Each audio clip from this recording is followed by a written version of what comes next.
Antes de eu pegar o texto de Êxodo, que eu quero trabalhar um pouco com vocês essa manhã,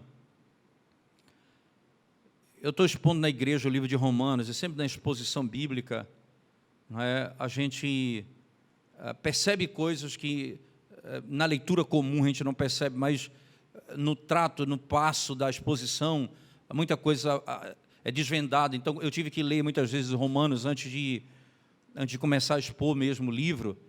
E uma coisa que me chamou muita atenção é o fato de, se você prestar atenção nisso e abrir sua Bíblia comigo, logo no capítulo 1, Paulo vai dizer que eles não deram glória a Deus. Deus é conhecido na criação e a divindade, o seu poder, e eles não deram glória a Deus, eles não glorificaram a Deus, eles adoraram a criatura no lugar do Criador.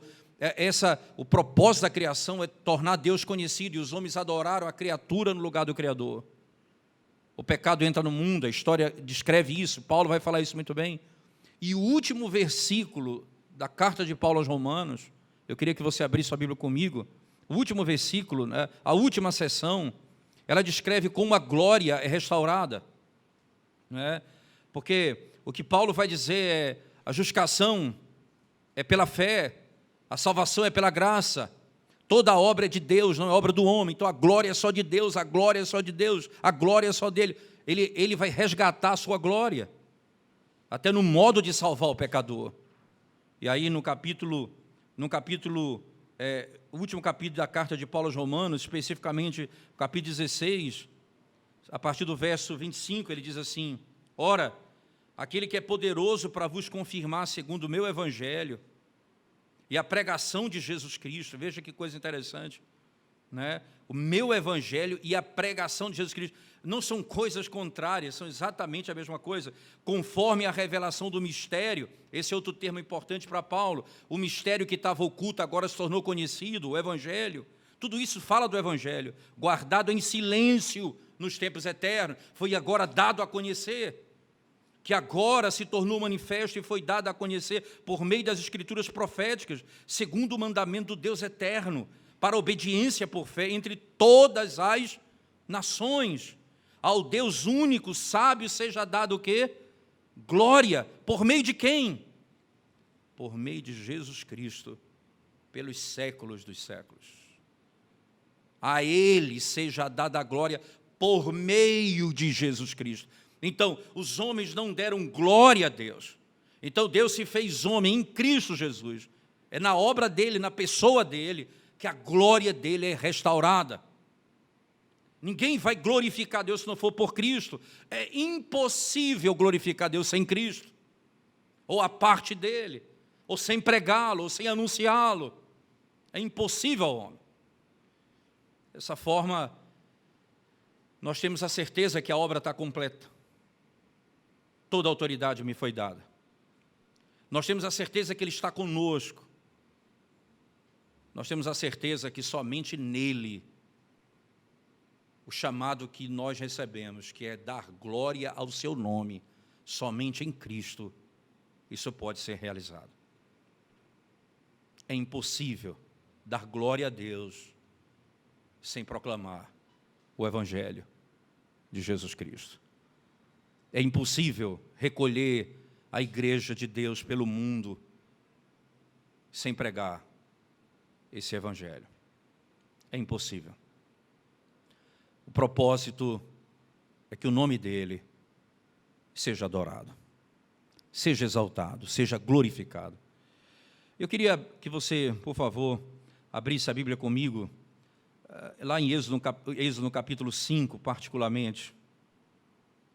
Esse princípio neotestamentário, ele não foge a esse conceito do Antigo Testamento, onde isso encontra naturalmente seu fundamento, não é? Êxodo capítulo 5, a partir do verso 1 diz assim: depois foram Moisés e Arão e disseram a Faraó: assim diz o Senhor, Deus de Israel, deixa ir o meu povo, para que me celebre uma festa no deserto.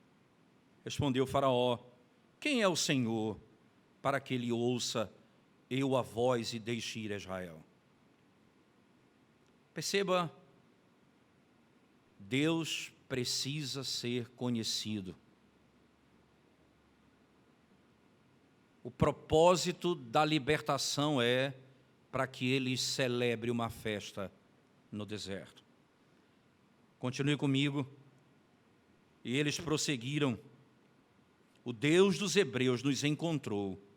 Deixa-nos ir, pois caminho de 3 dias ao deserto, para que ofereçamos sacrifícios ao Senhor nosso Deus. E não venha ele sobre nós com pestilência ou com espada. Então lhes disse o rei do Egito: por que Moisés e Arão, por que interrompeis o povo no seu trabalho? Ide às vossas tarefas.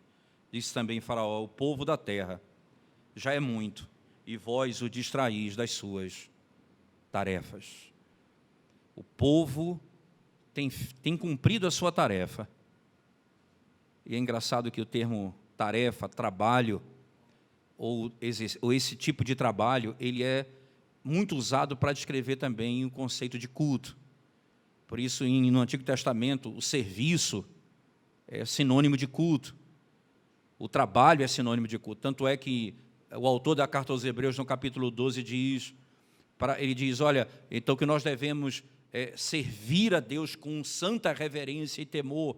Ele diz servir a Deus, que é literalmente o termo adorar, servir, cultuá-lo. O propósito de Deus chamar Israel é para que ele o adore no deserto. O ponto central do nosso chamado é culto a Deus.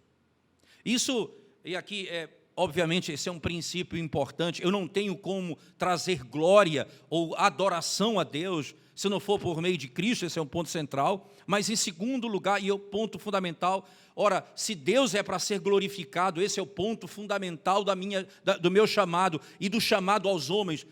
Os homens são adoradores de falsos deuses, eles agora vão adorar o verdadeiro Deus. Essa é a grande marca. Antes nós adorávamos aos ídolos, agora nós adoramos ao Criador dos céus e da terra.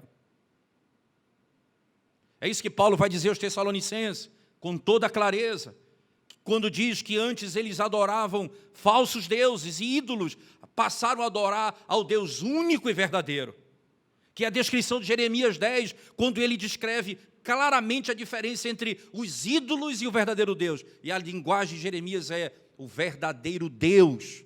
Distingue-se dos falsos, porque ele é o criador de todas as coisas e os ídolos foram criados pelos homens. Nas palavras do Senhor e no chamado de Moisés, tem um princípio claro: você vai pregar e libertar o meu povo do cativeiro para que no deserto me sacrifique. Adore a mim. Me tema. Não são poucas vezes que você vai encontrar em Êxodo essa expressão: e eles saberão que eu sou o Senhor. Não foi só Moisés que perguntou no capítulo 3. O povo vai perguntar o teu nome, eu vou dizer: quem tu és? Eu sou o que sou, diz o Senhor. Faraó diz: quem é o Senhor? Quem é Deus para que eu mande libertar o povo? Ele vai conhecer a Deus. E o texto vai categoricamente dizer: e eles saberão que eu sou o Senhor. Ele envia as pragas e torna o seu nome conhecido. Qual o centro da vocação e do chamado? Culto, adoração.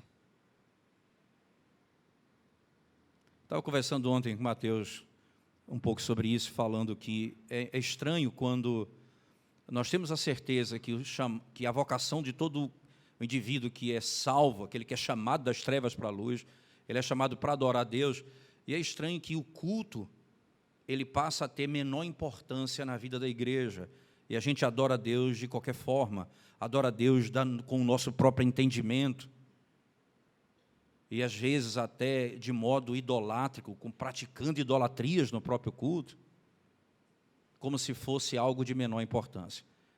Eu não tenho como dar glória a Deus se não for por Cristo, e eu não tenho como pensar em missões sem pensar em culto. A adoração não é o meio de chamar o pecador a Cristo. A adoração é o meio, é a maneira em que o povo que foi liberto de adorar o Senhor. Deixa o meu povo ir para que o meu povo me adore. O meio para salvar o pecador não é o modelo e transformação do culto num modelo de evangelização. Nós vamos chamar o pecador, e aqui eu vou pensar um pouco nesse texto, à luz de muitos momentos da história da redenção no Antigo Testamento. Não encontra um momento quando Deus vai falar que o povo vai invadir as nações e tomar a terra prometida e tomar as nações. Nunca você vai encontrar Deus falar em estratégia de guerra, simplesmente, olha, vocês precisam aprender essa estratégia, invadam por aqui, façam isso ou façam aquilo outro. Em casos esporádicos você até encontra isso, mas essencialmente você escuta só uma coisa: tire os vossos ídolos do vosso meio, santifiquem-se, tire a iniquidade, a impureza do vosso meio, e eu entregarei nas vossas mãos os seus inimigos. Não há outra maneira de você pensar na exposição da verdade do que um povo que adora a Deus verdadeiramente. Um povo que não se submete a um modelo de culto que não seja aquele ordenado pelo próprio Deus, porque para esse fim nós somos chamados. Eu fui chamado para adorá-lo, não adorá-lo segundo o meu próprio entendimento. O livro do Pentateuco tem um autor chamado Michael Morales. Michael Morales, ele é professor de Greenville, ele assumiu a cadeira do Antigo Testamento recentemente. E Michael Morales, ele escreve uma teologia bíblica numa série que o editor é D.A. Carson, a série de estudos bíblicos, e ele é o autor desse livro, particularmente, que ele diz, o título é Quem Subirá ao Monte do Senhor, a teologia bíblica do livro de Levítico. E nesse livro, Michael Morales, ele vai defender uma tese que é meu ponto aqui com vocês. A centralidade da vocação é o culto. E aí ele vai descrever da seguinte forma: você vai pregar, você vai chamar o homem, libertar o homem por meio do anúncio ordenado por Deus para que ele adore a Deus verdadeiramente. E ele diz, a centralidade de todo o Pentateuco é Levítico. E ele passa a argumentar e dar suas razões para isso. Por que Levítico é o centro do Pentateuco? Ele vai mostrar isso. Eu queria que você abrisse sua Bíblia comigo, por favor. Quando Deus chama, então Moisés diz para que o povo me adore. E ele diz, esse vai ser o momento que eles vão se encontrar no monte. Acontece que o livro de Levítico, irmãos, ele tem uma estrutura bem interessante. Se você, por exemplo, abrir sua Bíblia lá no livro de Levítico, no capítulo 40, Levítico não, Êxodo 40, primeiramente, vamos lá, Êxodo capítulo 40, você vai encontrar no verso 17, especialmente no verso 17, verso 17, você vai encontrar lá, no primeiro dia do primeiro mês do segundo ano, o tabernáculo foi levantado. Eu estou aqui no último capítulo do livro de Êxodo. Números, capítulo 1, verso 1. Por favor, abra sua Bíblia. Números 1, verso 1.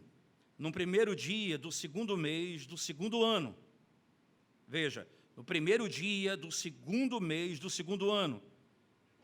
Ali é o chamado a congregação, o tabernáculo da congregação, ou a tenda da congregação. Se você pensar o capítulo 40, verso 17, a Números, capítulo 1, verso 1, você vai encontrar um mês de diferença. Capítulo 40, 17, a Números 1, verso 1, há apenas um mês. Êxodo 40, 17, primeiro dia do primeiro mês do segundo ano. Números 1, verso 1, o primeiro dia do segundo mês do segundo ano. Entenda, entre Êxodo e Números, eu tenho Levítico. O livro de Levítico foi escrito em um mês. O livro de Levítico está aqui em um mês. Lá você não tem movimentos de narrativas, como, por exemplo, histórias de um povo andando no deserto, porque eles estão parados num lugar, o Monte Sinai. O Monte Sinai. E onde começa isso? No capítulo 19 do livro de Êxodo, por favor, abra sua Bíblia comigo. Você vai encontrar, no capítulo 19, verso 1 em diante, você vai ver que ali, particularmente, eu tenho uma unidade. Perceba, Êxodo capítulo 19, eles chegam no Monte Sinai, que é o lugar do encontro com Deus. Êxodo 19, veja o texto. No terceiro mês da saída dos filhos de Israel da terra do Egito, no primeiro dia desse mês. Veja que eles datam. É interessante que da saída do Egito até aqui, eles datam um período específico. No terceiro mês da saída dos filhos de Israel da terra do Egito, no primeiro dia desse mês, vieram ao deserto do Sinai. Eles chegam no Sinai. Ok? Eles chegam no Sinai. Quando eles saem do Sinai? Capítulo 10 do livro de Números. Por favor, abra sua Bíblia. Números, capítulo 10, por favor. Diz assim o texto. Números, capítulo 10, você vai encontrar, a partir do verso 11, a seguinte expressão.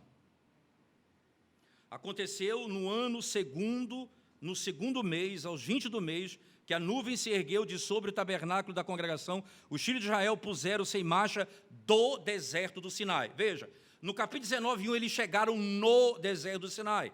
Aqui eles saem do deserto do Sinai. Então, eles se apartam de lá. Eu tenho Êxodo 19 a Números 20.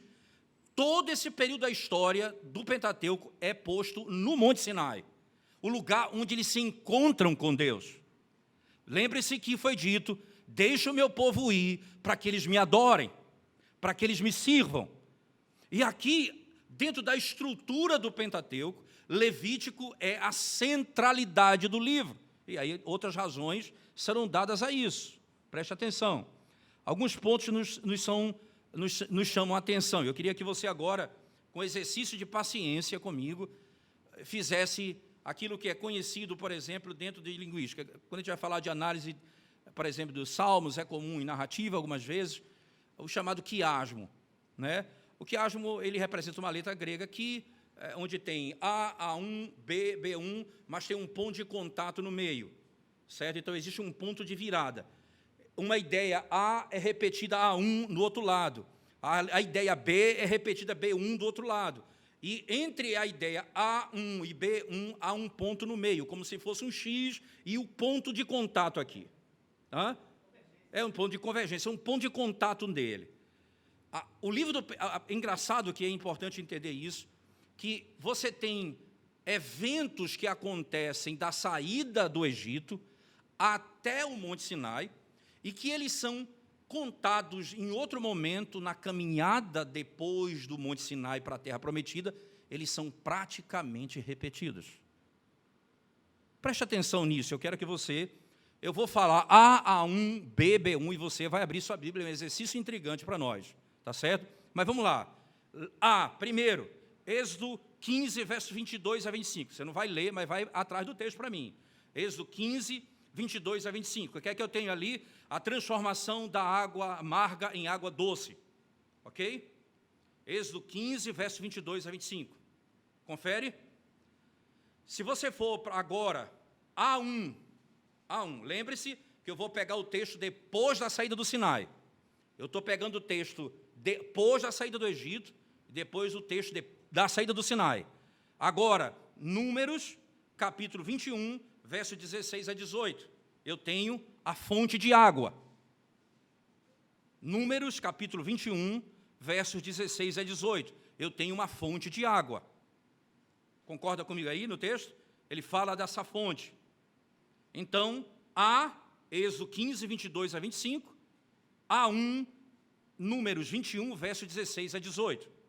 Agora vamos para o B, ok? B, Êxodo 17, verso 1 a 7. Veja lá, por favor. A água que sai da rocha. Êxodo 17, verso 1 a 7. A água que sai da rocha. Eu vou agora para B1. Números, capítulo 20, verso de 1 a 13. A água que sai da rocha. Números, capítulo 20, de 1 a 13. A água que sai da rocha. Confere aí o texto. Repetindo. Êxodo 17, 1 a 7, a água que sai da rocha. Números, capítulo 20, verso 1 a 13, a água que sai da rocha. Acompanhe comigo ainda, letra C, por favor, letra C. Êxodo capítulo 17, verso 8 a 16.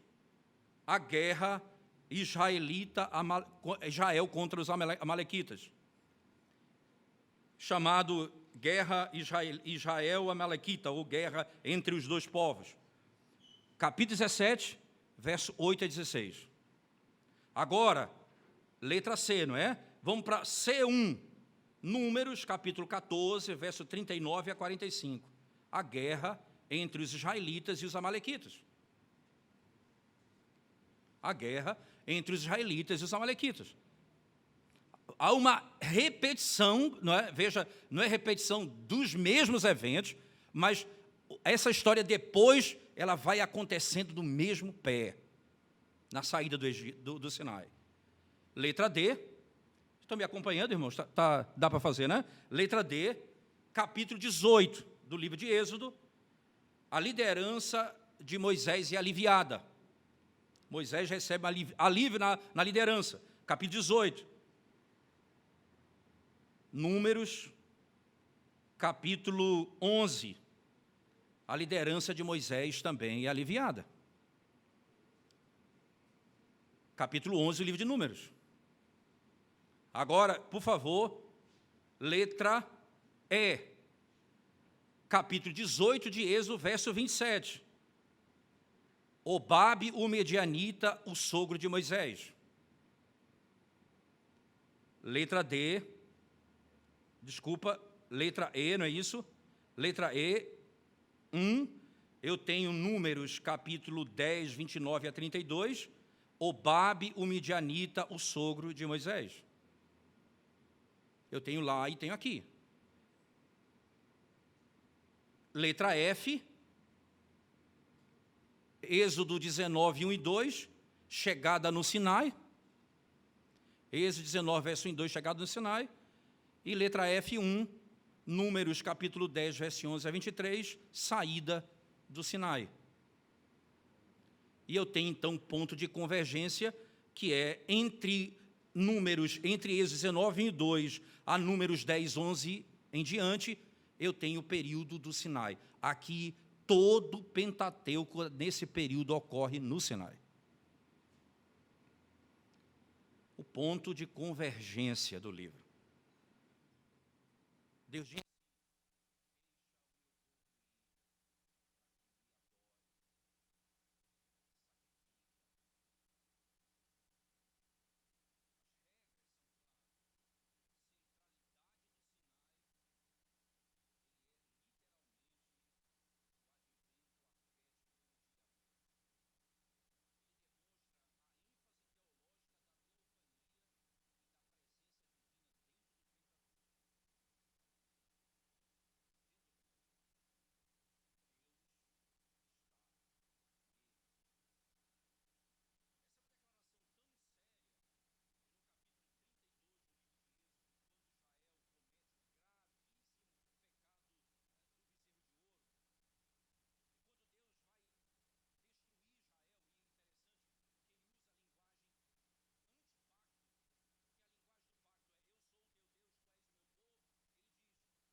a casa da servidão.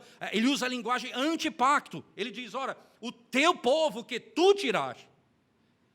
Porque eles adoraram um falso Deus. Perceba, há um ponto de ruptura.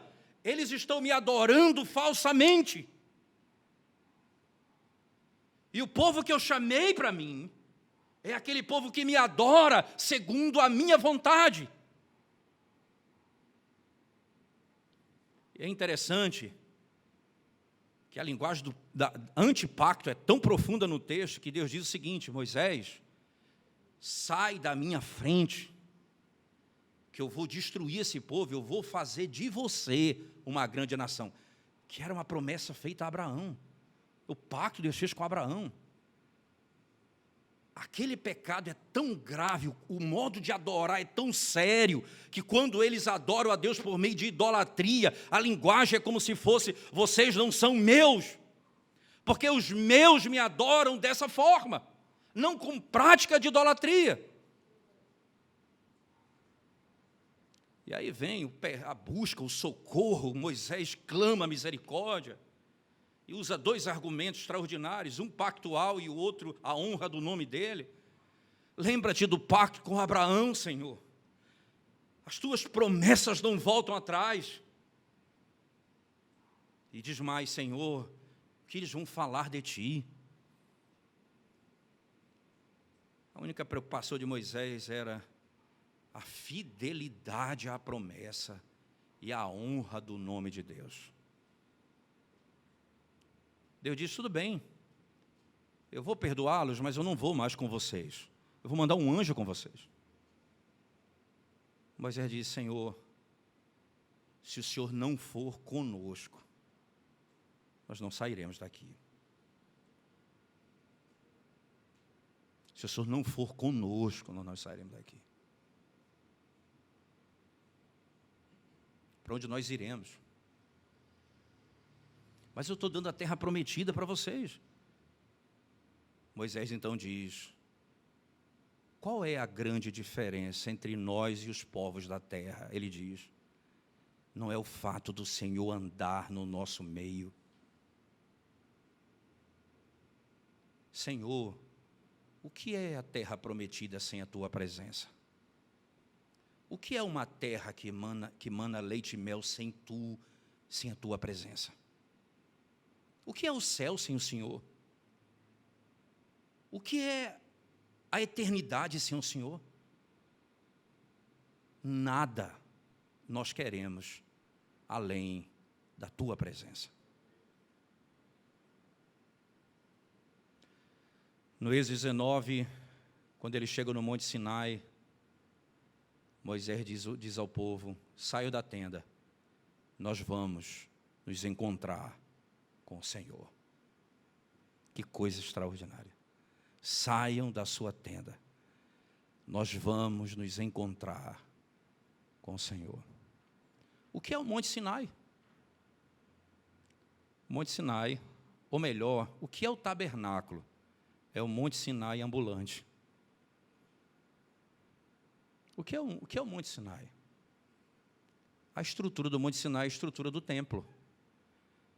Ao pé do monte ninguém podia chegar, o lado externo, quem tocar morre. No meio do monte podia subir Moisés, o sacerdote, os 70 anciãos, mas no topo do monte, só Moisés podia subir. Lugar externo, santo lugar, santíssimo lugar. Ele diz, agora faça um tabernáculo segundo aquilo que eu te mostrei. Essa é a marca, o Senhor está no nosso meio e nós adoramos ao seu nome. Foi para isso que Deus disse, olha, Faraó, deixa o meu povo ir, para que eles me adorem, para que eles glorifiquem o meu nome. E eu estarei no meio deles, e é essa a grande marca da igreja. Foi para isso que nós somos chamados. Não pense você que a pregação do Evangelho, a proclamação do Evangelho, a salvação de pecadores, simplesmente eles estão salvos dos seus pecados, mas para quê? Para que eles foram tirados do pecado? Eles eram falsos adoradores, agora eles adoram o Deus verdadeiro. E como eles vão adorar? Segundo a prescrição da palavra de Deus. E aí, irmãos, esse é o grande conflito.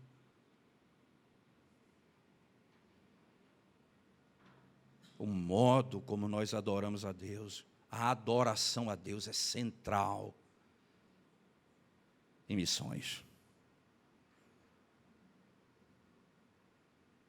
Não é o meio pelo qual os pecadores vão ser salvos, não.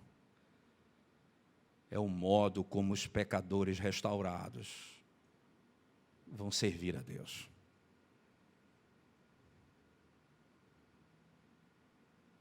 Nunca use o culto como meio, porque o culto só pertence àqueles que foram salvos. Quem pode orar, senão aqueles que chamam Deus de Pai?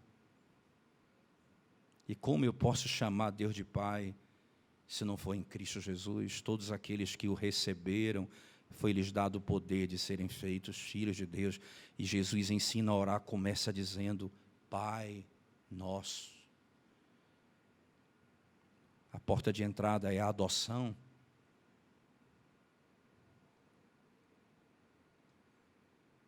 Quem pode cantar louvores a Deus, senão pelo Espírito do próprio Deus?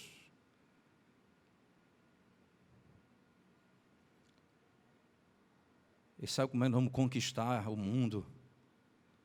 Adorando a Deus verdadeiramente de coração. Não transtornando o seu culto em evangelização, mas adorando a Ele verdadeiramente. O mundo saberá disso. Vocês vão entrar e destruir essas nações? Faça o quê? Não, faça estratégia tal. Não. Eu digo isso que é um... Está aí no Facebook, todo mundo já assistiu, um pastor da minha denominação, falando coisas absurdas, absurdas. Deus dá uma estratégia para cada pastor na cidade, cada um usa estratégia. Deus disse a Israel: tire a impureza do vosso meio. Santifiquem-se.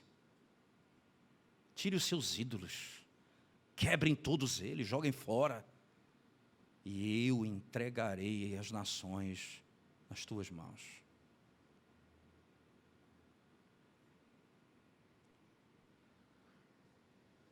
A centralidade do Pentateuco é o Sinai. A lei foi dada no Sinai, o tabernáculo foi dado no Sinai e o modo de culto foi dado no Sinai. O manual de culto do Antigo Testamento. O meu povo que foi liberto me adora assim. A obra de Cristo, irmãos, ela é tão profunda, que um tipo não é possível para descrever o antítipo. É necessário vários.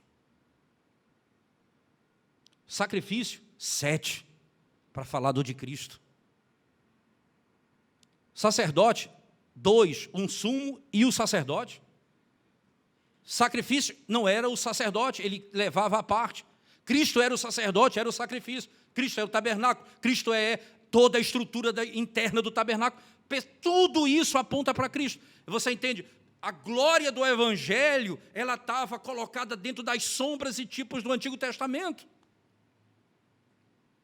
A ponto de Isaías 53 dizer: olhamos para ele e não havia beleza alguma que nos atraísse. Porque o tabernáculo era assim também, eram só peles de animais. Quem olhava de fora, era feio aquilo.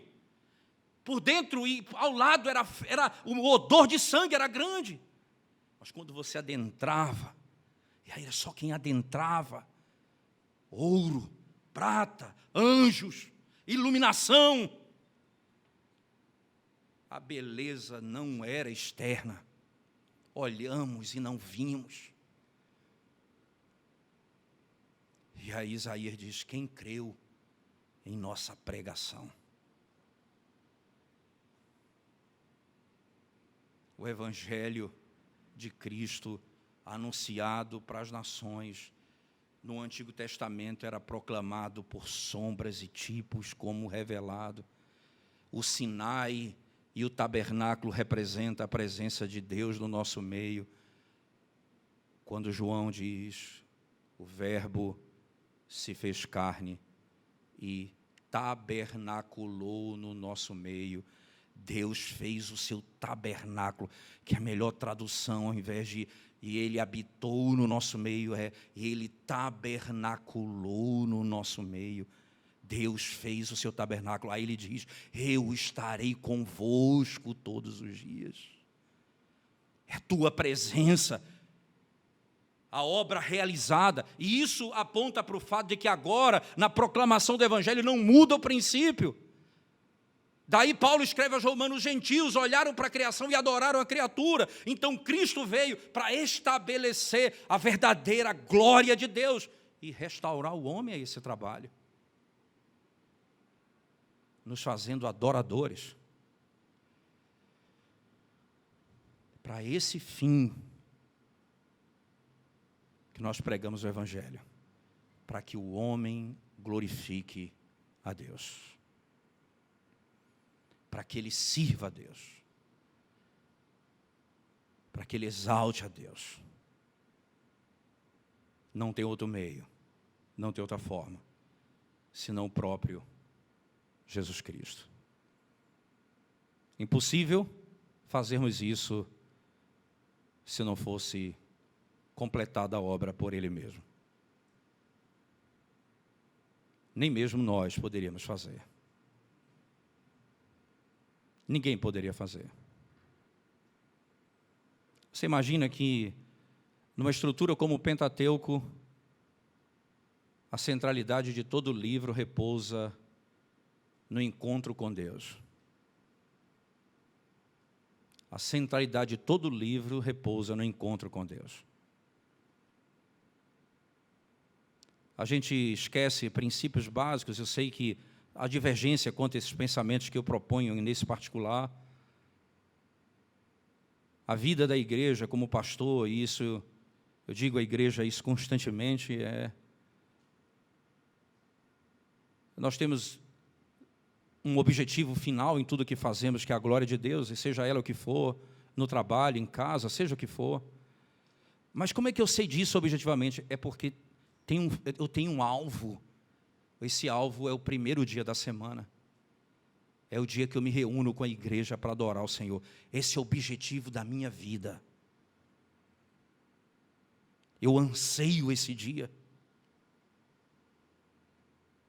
Eu anseio a Santa Assembleia, eu anseio a Santa Convocação, eu anseio a reunião dos crentes.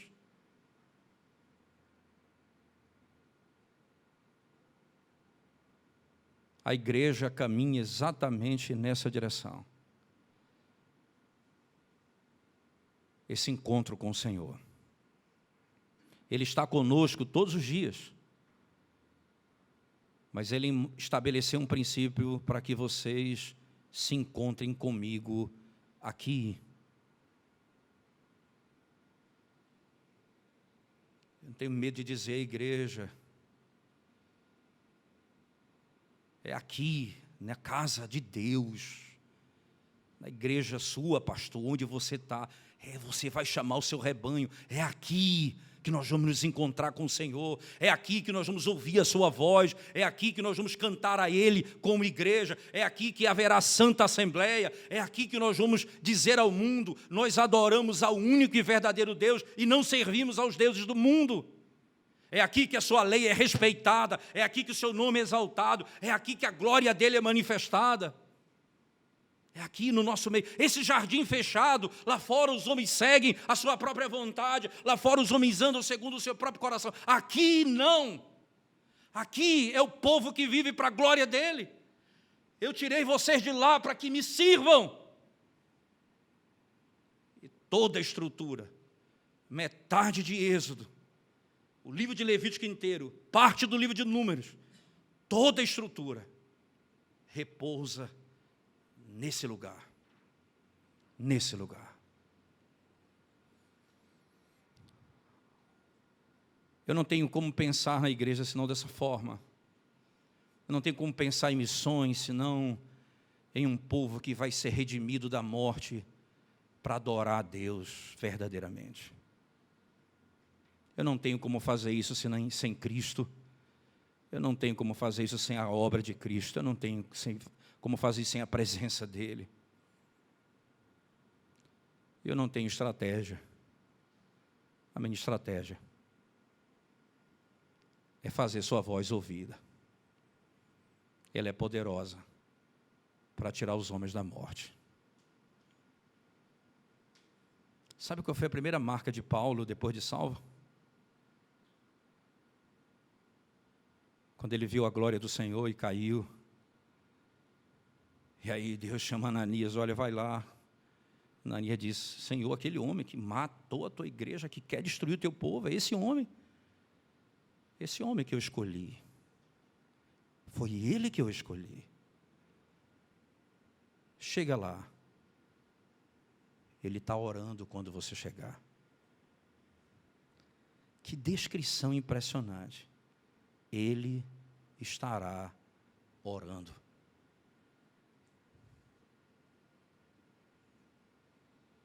Paulo orava como fariseu, de si para si mesmo. Mas a primeira marca da transformação é ele está orando.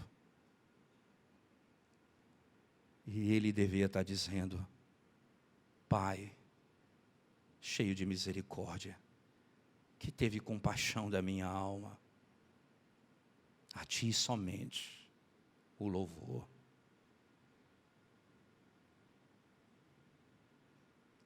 A primeira transformação.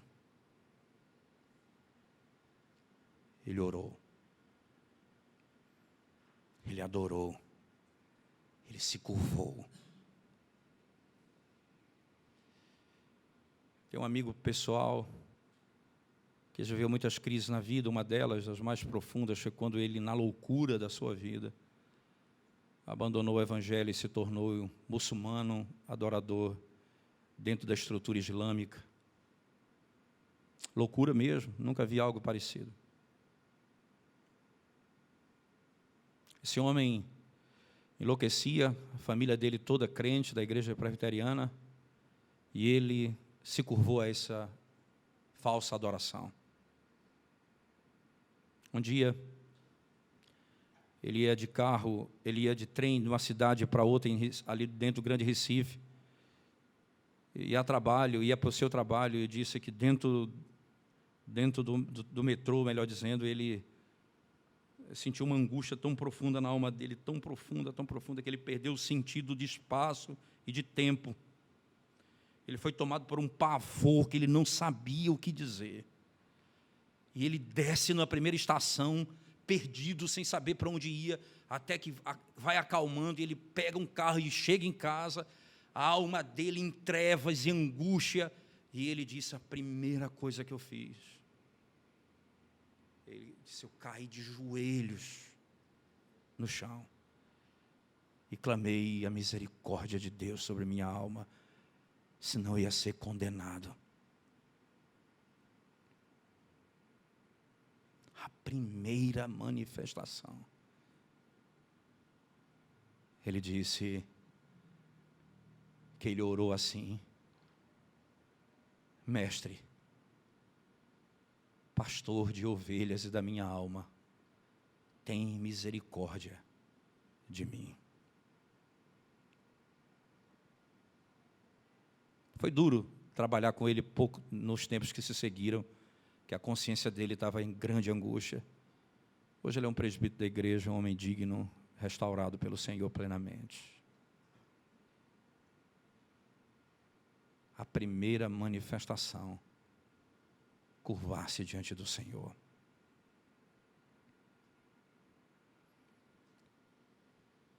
Eu vou pregar para que os homens se curvem diante dele, para que o adorem. Foi esse o propósito de Moisés ao chamar o povo do Egito. É esse o propósito da nossa pregação.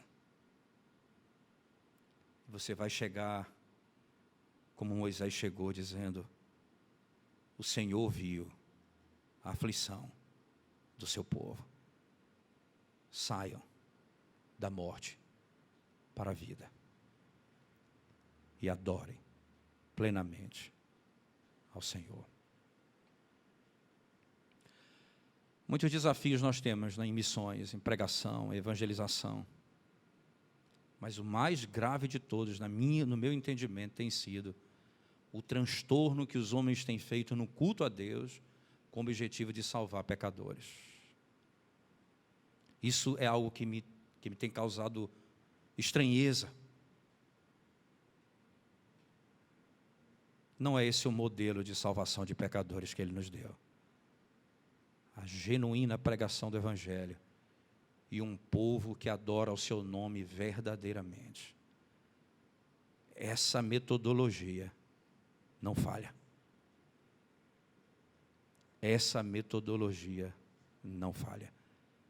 O mundo vai saber que nós não adoramos falsos deuses, ao único e verdadeiro Senhor.